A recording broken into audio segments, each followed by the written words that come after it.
Bueno, pues creo que ya vamos a iniciar. Bueno, pues buenas noches. Mandamos saludos a todos aquellos que nos están, que se están conectando y pues aquellos que en su momento también verán esta grabación.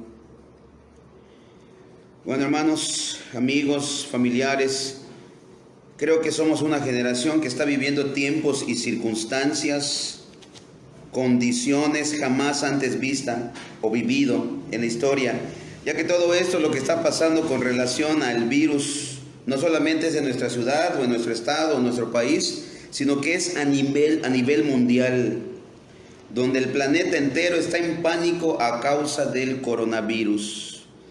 Bueno, mi intención no es alarmar a nadie, mucho menos aumentar temor, sino todo lo contrario, dar esperanza y fe a un mundo necesitado de Dios, a un mundo alejado de Dios, que en tiempos adversos solo evidencian su falta de fe. Y precisamente como introducción al tema de hoy, aquí empezaré en Lucas 18:8.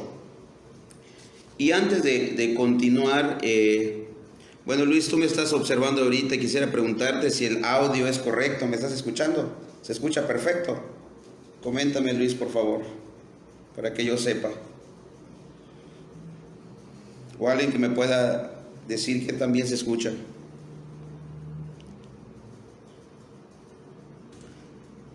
Salúdeme, soy Kevin Leonardo. Saludos para Kevin. Bueno, voy a continuar entonces.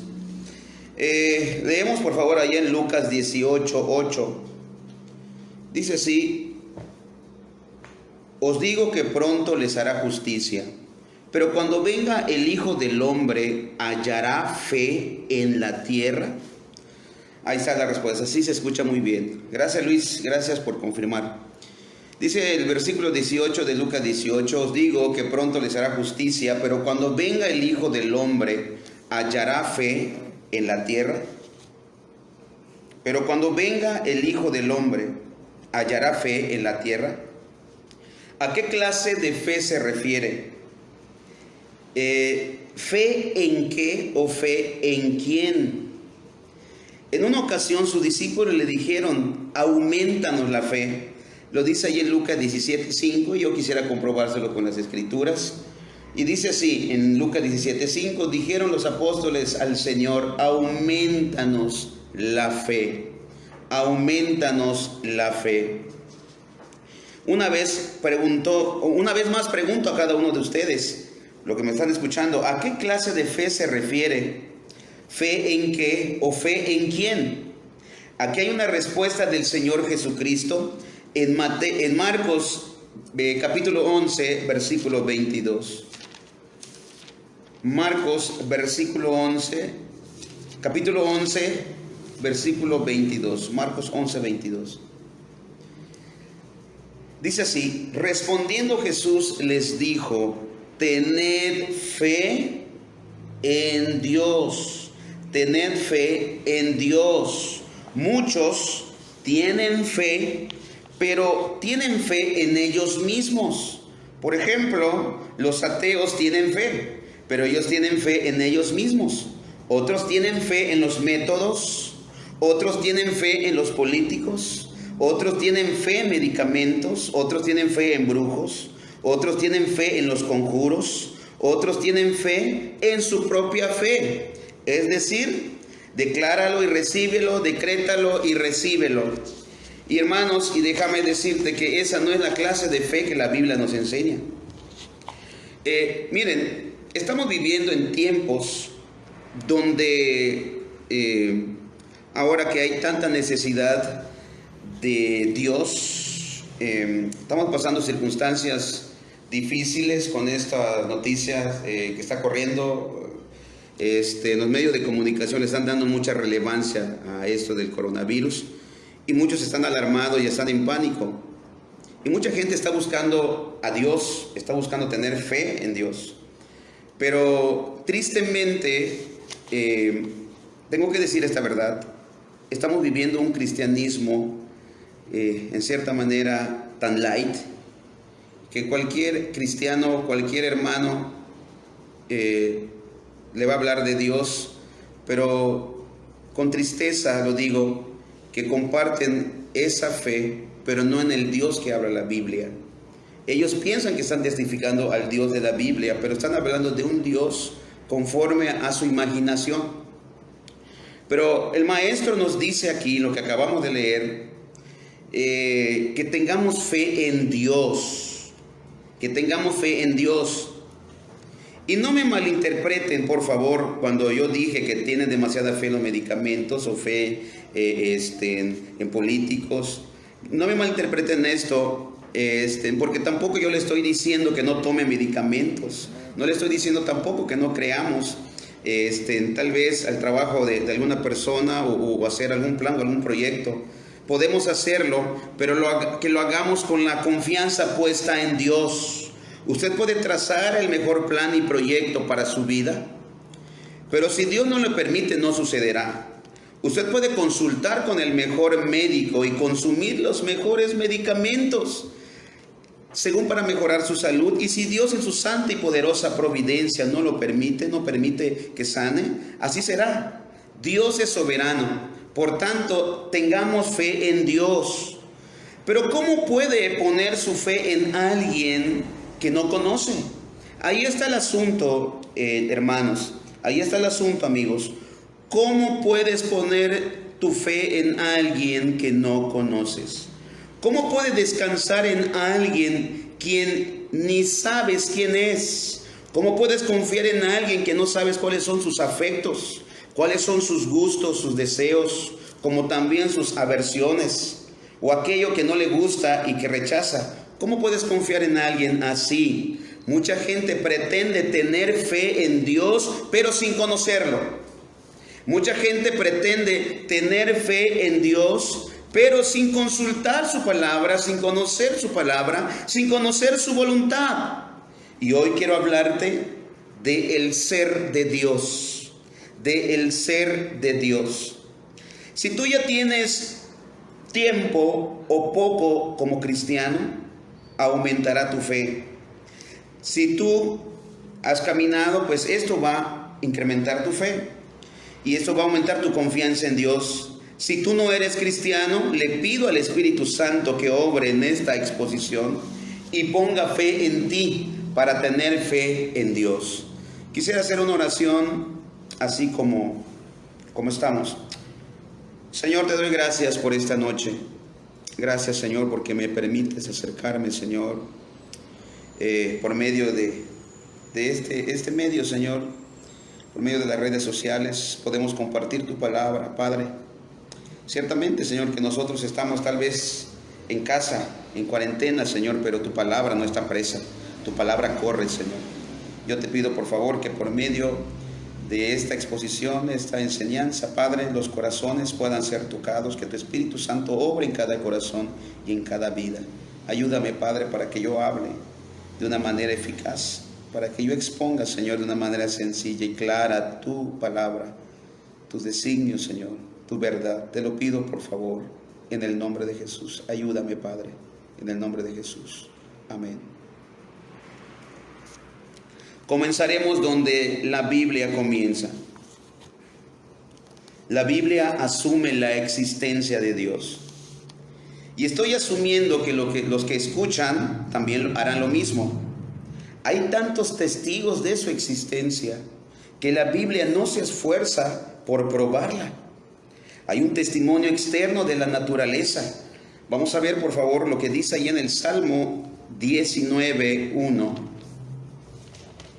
Salmo 19:1.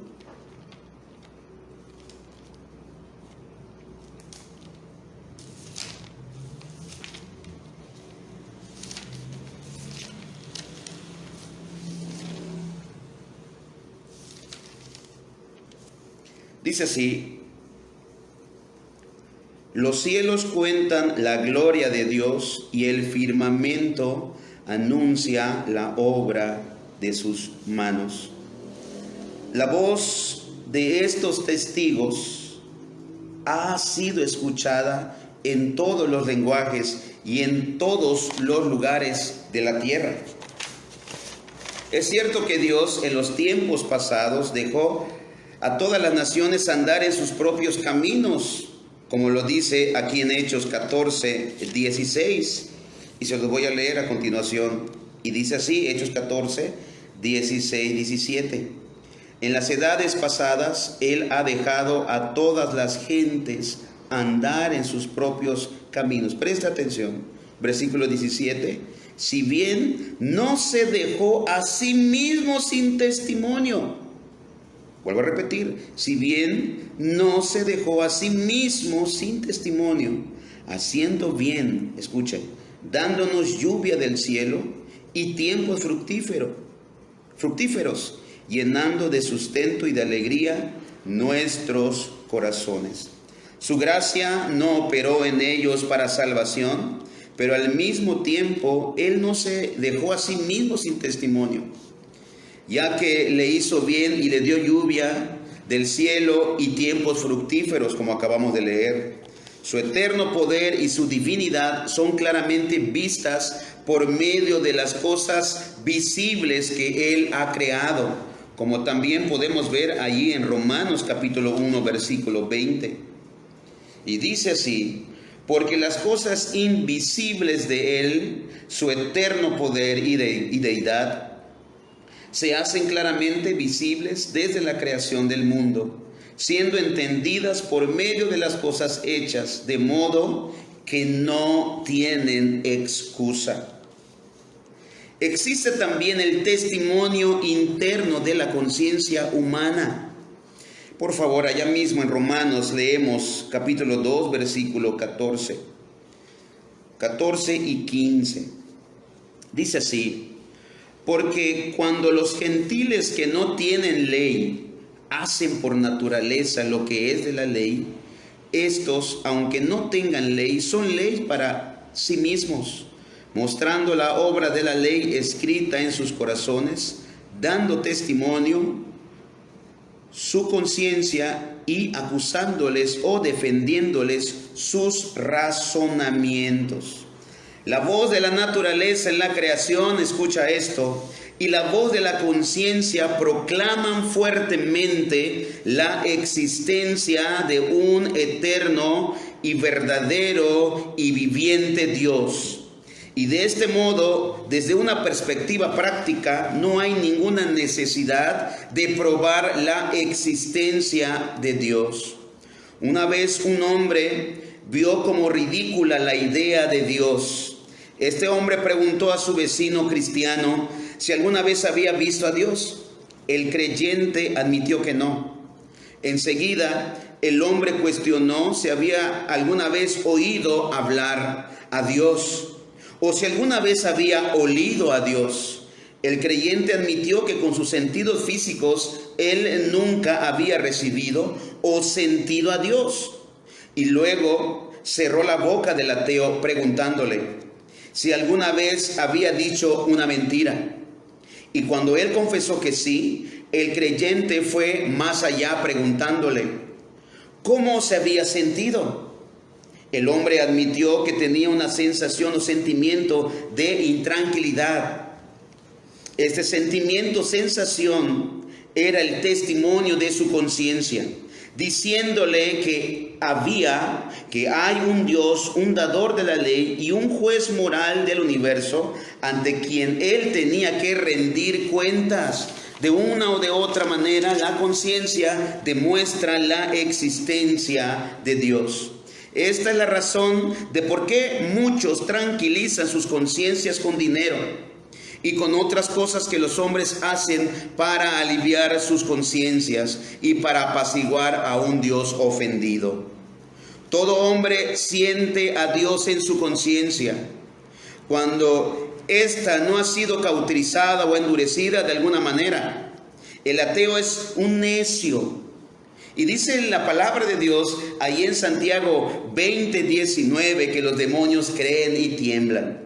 Hermanos, ni aún los demonios cayeron en tal degradación. Allá en Santiago 2:19, si lo podemos leer por favor. Dice así: ¿tú crees que Dios es uno? Bien haces. También los demonios creen y tiemblan. Ni siquiera los demonios cayeron en tal degradación de negar la existencia de Dios. Los mismos demonios admiten la existencia de Dios. Las Escrituras no razonan con el ateo, más bien lo reprueban. Leemos por favor allá en el Salmo 14:1. Salmo capítulo 14, versículo 1.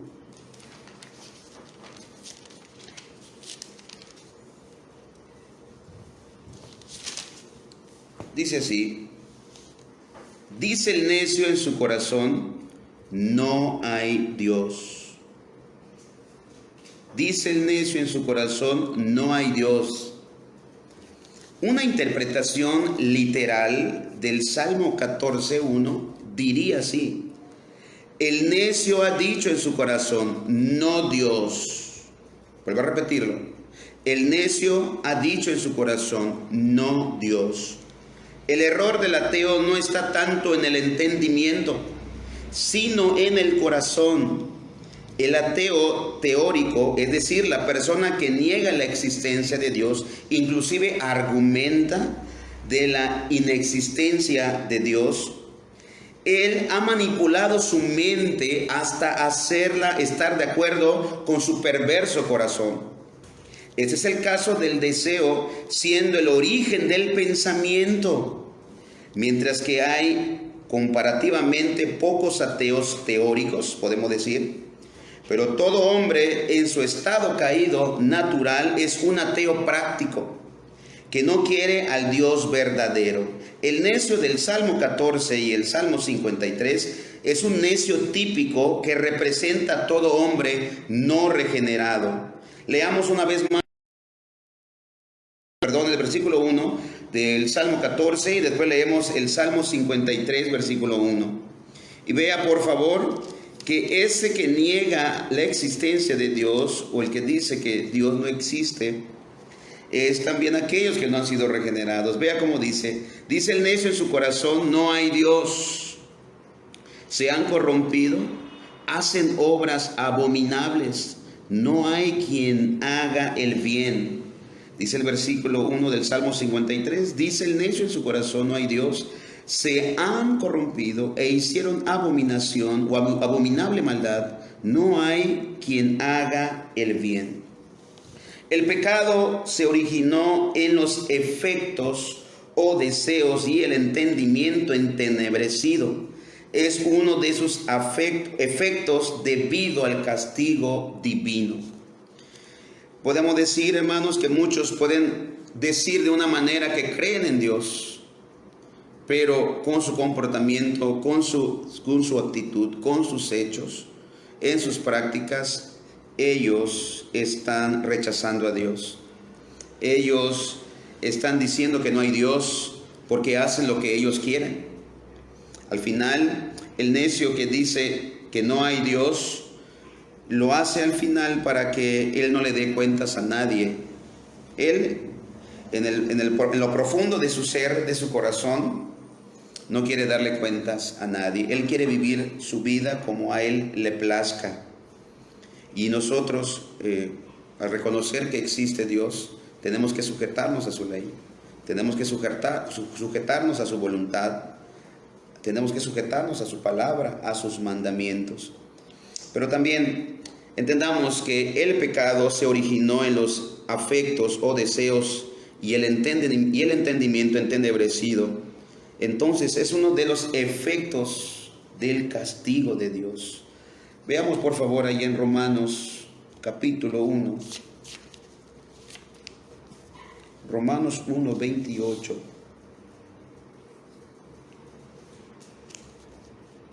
Dice así: como ellos no aprobaron tener en cuenta a Dios, Dios los entregó a una mente reprobada para hacer cosas que no convienen. Fíjese de esto. Fíjese de esto. Ellos no aprobaron tener en cuenta a Dios y debido a eso, Dios los entregó a una mente reprobada. Es decir, que podemos ver aquí que esos son los efectos del castigo de Dios debido a no aprobar tener en cuenta a Dios. El Dios verdadero, siendo conocido, no fue el Dios que los hombres querían. Cuando los hombres conocieron a Dios, mire cómo dice en el versículo 21 de Romanos 1, por favor. Pues habiendo conocido a Dios, escuche esto, dice aquí, habiendo conocido a Dios, ellos conocieron a Dios, ellos supieron quién era Dios. Y dice, pues habiendo conocido a Dios, no le glorificaron como a Dios, ni le dieron gracias, sino que se envanecieron en sus razonamientos, y su necio corazón entonces fue entenebrecido, debido al rechazo que ellos hicieron con Dios. Entonces Dios entenebreció su corazón. Eso es algo tremendo. Ellos conocieron a Dios, pero al conocer a ese Dios, no era el Dios que ellos querían. No les agradó ese Dios. Ellos querían a un Dios conforme a sus deseos, conforme a sus apetitos, conforme a sus afectos. Ellos no querían a este Dios de las Escrituras. Ellos querían a su propio Dios. Qué interesante. Vemos esta realidad. Cuando los hombres entonces fueron entregados en su entenebrecido razonamiento, en su entenebrecido corazón. Entonces vemos esta realidad. La verdadera evolución moralmente toma en cuenta el pecado y consiste en el desarrollo o desenvolvimiento, es decir, degeneración o desevolución de la naturaleza humana que aborrece al Dios verdadero. Esta es en realidad no una evolución, sino una degeneración moral. Y como ejemplo, vemos las diferentes ideologías que existen hoy. Las diferentes ideologías depravadas como el feminismo, la ideología de género, el homosexualismo, el matrimonio igualitario, el aborto, etcétera, etcétera. El progreso del pecado lo podemos ver aquí y lo marca la Escritura. Aquí Pablo nos enseña en Romanos 1:18. Vea cómo dice, por favor, Romanos 1:18. Lo voy a leer hasta el 32. Es importante que lo leamos. Y dice así: porque la ira de Dios se revela desde el cielo contra toda impiedad e injusticia de los hombres, que detienen con justicia la verdad. Porque lo que Dios se conoce les es manifiesto, pues Dios se lo manifestó. Porque las cosas invisibles de Él, su eterno poder y deidad, se hacen claramente visibles desde la creación del mundo, siendo entendidas por medio de las cosas hechas, de modo que no tienen excusa. Pues habiendo conocido a Dios, eso es interesante, no le glorificaron a Dios, ni le dieron gracias, sino que se envanecieron en sus razonamientos, y su necio corazón fue entenebrecido. Profesando ser sabios, se hicieron necios, y cambiaron la gloria del Dios incorruptible en semejanza de imagen de hombre corruptible, de aves, de cuadrúpedos y de reptiles. Por lo tanto, también Dios, aquí viene el juicio de Dios, por lo cual también Dios los entregó a la inmundicia en las concupiscencias de sus corazones, de modo que deshonraron entre sí sus propios cuerpos, ya que cambiaron la verdad de Dios por la mentira, honrando y dando culto a las criaturas antes que al Creador, el cual es bendito por los siglos de los siglos. Amén.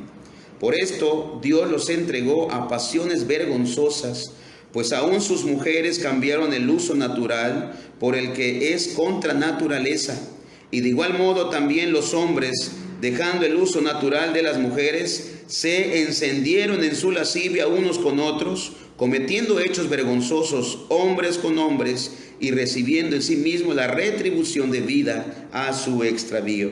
Como ellos no aprobaron tener en cuenta a Dios, Dios los entregó a una mente reprobada para hacer cosas que no convienen, estando atestados de toda injusticia, fornicación, perversidad, avaricia, maldad, llenos de envidia, homicidios, contiendas, engaños, malignidades, murmuradores, detractores, aborrecedores de Dios, injuriosos, soberbios, altivos, inventores de males, desobedientes a los padres, necios, desleales, sin afecto natural, implacables, sin misericordia, quien habiendo entendido el juicio de Dios, que los que practican tales cosas son dignos de muerte, no solo las hacen, sino que también se complacen con los que las practican.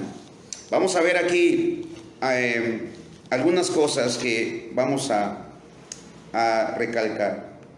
Vamos a ver tres cosas. Primero, los hombres suprimieron o detuvieron la verdad acerca de Dios. Primero, los hombres suprimieron o detuvieron la verdad acerca de Dios. Acabamos de ver en el versículo 21, dice, pues habiendo conocido a Dios. En el 32 dice, quienes habiendo entendido el juicio de Dios, ellos conocieron a Dios, ellos supieron quién es Dios, ellos pueden tal vez en su conciencia, en la naturaleza, pueden alcanzar y ver quién es Dios, qué es lo que quiere Dios, pueden llegar inclusive a escuchar de la justicia de Dios, pero ellos no quieren a ese Dios. Ellos no quieren nada con ese Dios. Por eso te decía hace un momento, mucha gente habla de un Dios de amor, habla de un Dios de paz, habla de un Dios de misericordia, pero no conoce al Dios de una manera completa, de una manera perfecta, de una manera total. Y cuando estos hombres conocieron quién es Dios, lo rechazaron. ¿Cuánta gente vive así? ¿Cuánta gente vive así? Conoce a Dios, llega a escuchar el Evangelio, se acerca a la iglesia, se acerca con nosotros. ¿Cuántas familias han venido? ¿Cuántos muchachos han venido? Matrimonios jóvenes con problemas. ¿No es así? Y nos preguntan, nos piden consejo, nos piden ayuda. Ayúdenos, tenemos problemas, nuestro matrimonio tiene muchas dificultades, muchos problemas, mis hijos, etc. Pero cuando le hablas del Dios de las Escrituras, ¿qué hacen ellos? No se alejan, no se van. Esa verdad es triste. Muchos hablan de Dios, pero no han conocido al Dios verdadero. Tienen a un Dios según sus propios ideales, su propia ideología. Creen en un Dios de acuerdo a su propia imaginación. Yo le invito, por favor, que busque al Dios de las Escrituras, al Dios verdadero. No suponga usted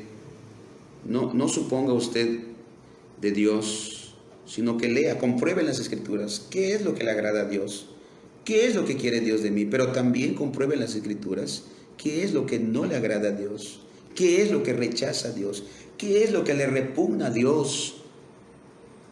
Entonces usted podrá, entendiendo esto, usted podrá vivir entonces una comunión con Dios.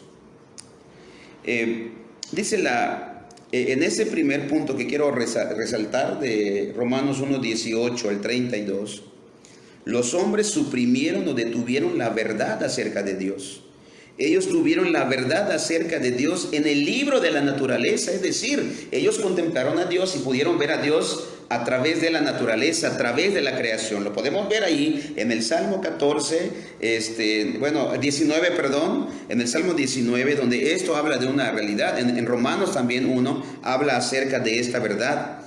Ellos tuvieron la verdad acerca de Dios en el libro de la naturaleza y su eterno poder y divinidad, y fueron claramente revelados en las cosas que Él había hecho. Pero a los hombres no les gustó esta verdad. Ellos dieron la espalda a esta revelación y se volvieron a sus propios razonamientos. Ellos no quisieron nada con Dios. Ellos rechazaron a Dios y buscaron sus propios dioses, buscaron sus propios ídolos, como hasta el día de hoy, como hasta en este tiempo. Escuchan de ese Dios de justicia, escuchan de ese Dios que odia el pecado, o escuchan de ese Dios que va a castigar al pecador y lo va a enviar al fuego, al lago de fuego, al infierno. donde Él cumplirá su justicia, y escuchan la verdad de ese Dios, y la gente sigue rechazando a ese Dios verdadero. La gente sigue rechazando la verdad de Dios.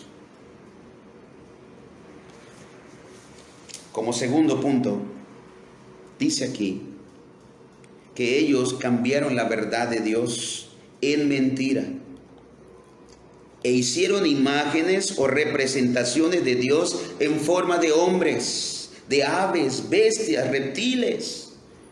Hubo el Apolo de los griegos, por ejemplo, el águila de los romanos, el toro de los egipcios, la serpiente de los asirios, así como también la serpiente emplumada de los mayas.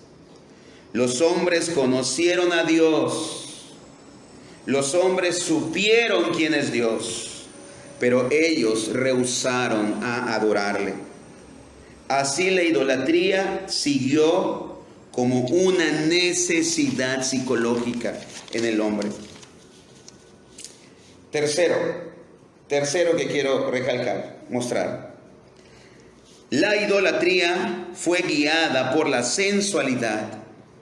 Dios los abandonó a sus afectos impuros y viles.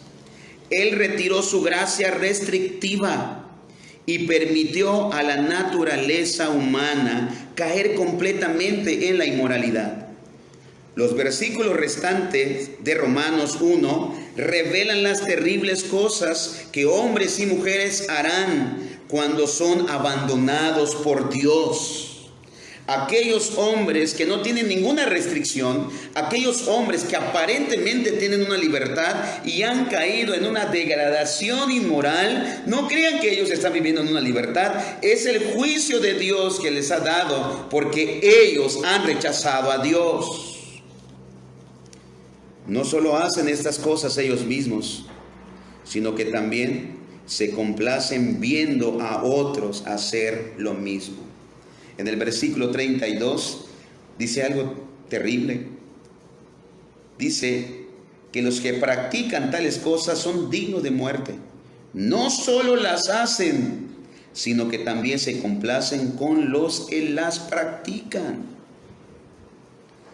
La etapa más baja en la depravación es alcanzada cuando los hombres toman placer viendo el pecado de otros.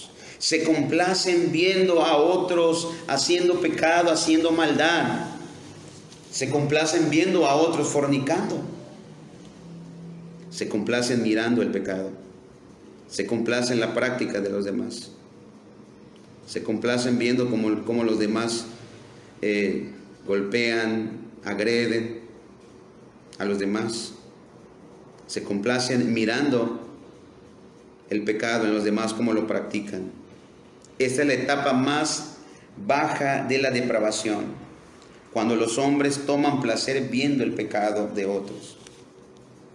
Los testimonios de Dios en la naturaleza, tengo que ser sincero en esto, no constituyen la luz del Evangelio. Esos testimonios no son suficientes para dejar a todos los hombres, o más bien son suficientes para dejar a todos los hombres sin excusa. El testimonio de la creación es suficiente para que todos los hombres no tengan excusa delante de Dios. Sin embargo, no son eficaces como medio de salvación. Son suficientes para hacer que los hombres conozcan que son pecadores, pero ellos nada tienen que decir acerca de un Salvador. La creación solamente habla acerca de que existe un Creador, de que existe un Dios inteligente, de que existe un Dios justo, de que existe un Dios omnipotente, pero la creación no nos habla acerca de un Salvador.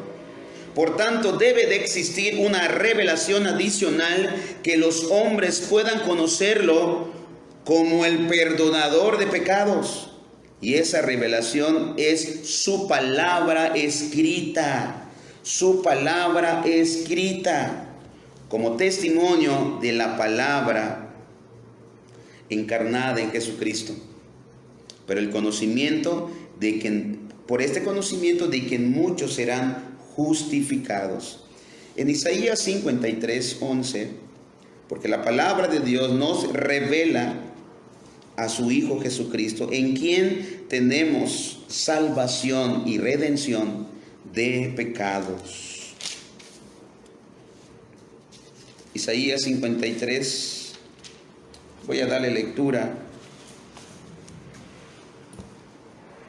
Dice Isaías 53, versículo 11: verá el fruto de la aflicción su alma y quedará satisfecho.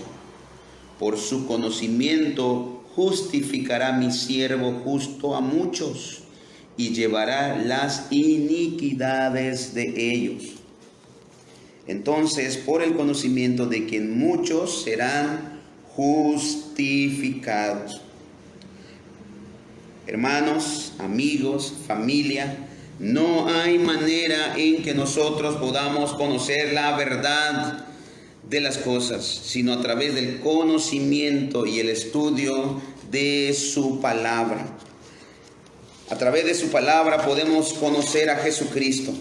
De hecho, el punto central y el enfoque de la Escritura es Jesucristo. Es Jesucristo. El hombre por naturaleza es un ser religioso. Por aprendizaje, aparte de lo que la Biblia y el nuevo nacimiento enseñan, el hombre llegará a ser cualquiera de estas dos cosas, o llegará a ser un ateo o un idólatra si no es regenerado, o se volverá un ateo o un religioso, a menos que sea regenerado por el Espíritu de Dios. Esto es lo mejor que pueda ser la educación separada de la gracia de Dios, o un ateo, o lo máximo que pueda ser un religioso idólatra. Una mera cultura religiosa deifica la humanidad, niega la caída y habla solo de un desarrollo ascendente. Esta es la religión del evolucionista. El Dios del sensualista es su propio vientre, sus deseos interiores. La única ley que él reconoce es el deseo insaciable de su naturaleza depravada. Leemos allá en Filipenses 3:19.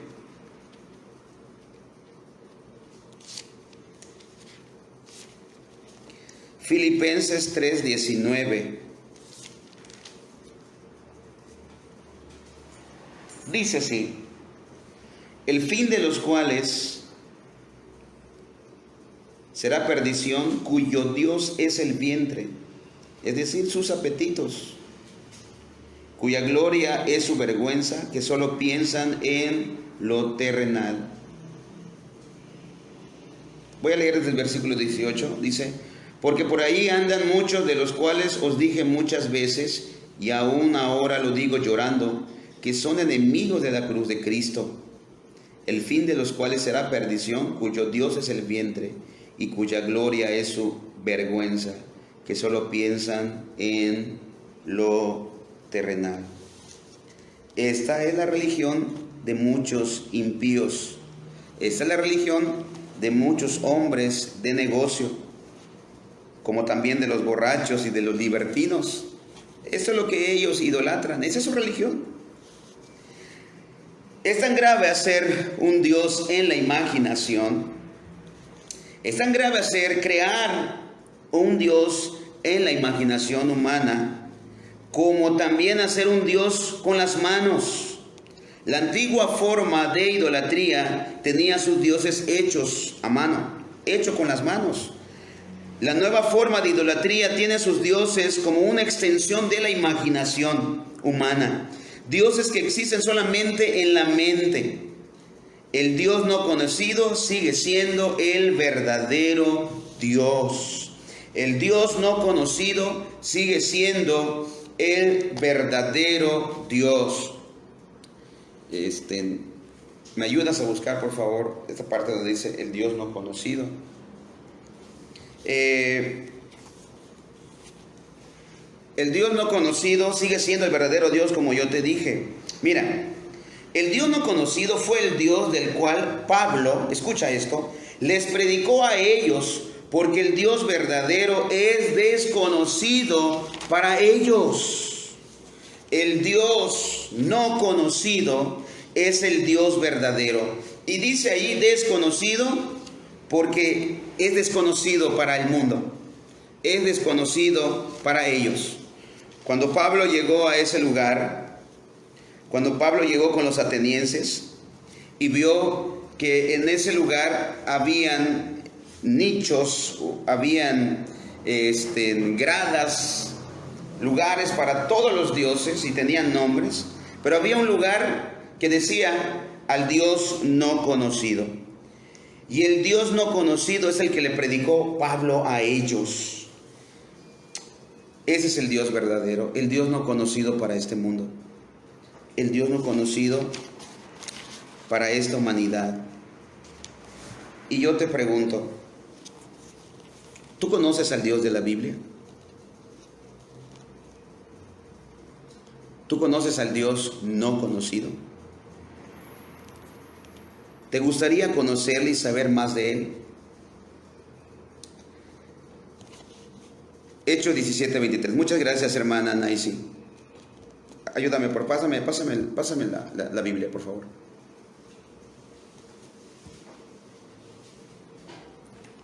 Dice así.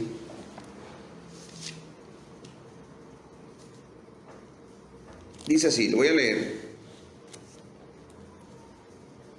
El versículo 22. Lo voy a leer desde el 22. Dice, entonces Pablo, puesto en pie en medio del Areópago, dijo, varones atenienses, en todo observo que sois muy religiosos. Mire esto.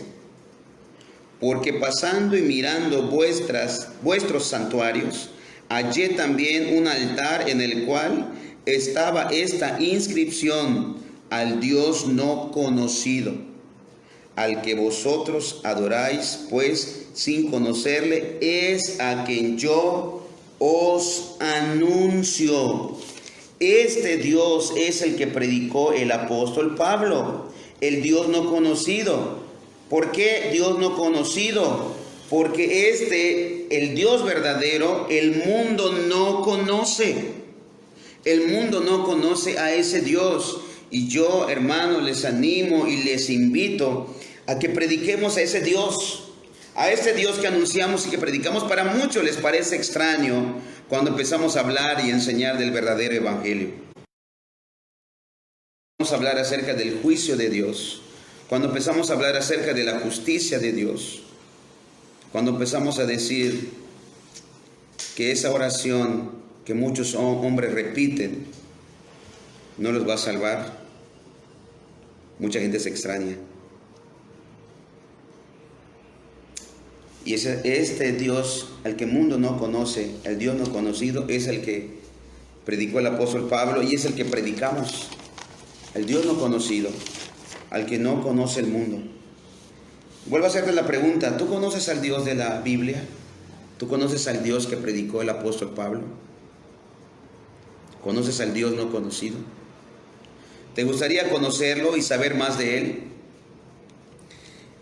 Amigos, hermanos, familia, trataré y haré todo lo posible de transmitir más enseñanza bíblica para darle un seguimiento a este tema. Y este tema que estoy hablando es acerca de la doctrina de Dios. Voy a darle un seguimiento acerca de esa doctrina. Te estoy hablando de la doctrina de Dios. Estamos hablando de la doctrina de Dios. Mucha gente no conoce a Dios. Aún muchos evangélicos no conocen a Dios. Y yo quisiera compartir en este tiempo, por este medio, del Dios verdadero, al Dios de las Escrituras. Tenemos que compartir y hablar, hermanos, y tenemos que ser, más que nunca, hoy más que nunca, tenemos que alumbrar. Tenemos que hablar de la verdad. Bueno, pues hermanos, por esta noche es todo lo que comparto. Es todo lo que tenía que compartir, esta enseñanza. Esto es una introducción de lo que vamos a estar hablando a continuación, porque vamos a estar hablando acerca de la doctrina de Dios, de la doctrina de Dios. Y pues para finalizar, voy a hacer una oración ya para terminar esta transmisión. Señor, gracias te damos, porque tú te has revelado a tu creación, Señor. Tú te has revelado, Señor, de muchas maneras, de muchas formas. Desde la creación misma, Señor, nos demuestras tu existencia. Hasta en nuestras propias conciencias nos demuestras, Señor, que un día daremos cuentas delante de ese juez justo. Señor, también te has revelado a través de las Escrituras. También te has revelado, Señor, a través de tu Hijo Jesucristo. Yo te pido, Padre, por favor, Señor, que me ayudes para que yo pueda hablar con facilidad, Señor, y pueda transmitir este mensaje de una manera clara. Yo te pido, bendito Dios, que tu palabra, tu verdad, Señor, corra, Señor, sea predicada, sea anunciada, bendito Dios. En tus manos estamos, Señor. Tú eres el Dios soberano. Tú sigues estando en el trono, Señor. Tú tienes todo bajo control, bendito Padre. En tus manos estamos, Señor. No declaramos, no decretamos. Señor, hemos entendido que esto no es bíblico. Nosotros oramos como el Maestro oró. Hágase tu voluntad, Señor, y no la nuestra. Enséñanos, Señor. Enséñanos, Señor, más de ti. Gracias, Padre. Bendito seas. En el nombre de Jesús. Amén. Amén. Bueno, hermanos, Dios les bendiga. Me dio mucho gusto compartir este tiempo con ustedes.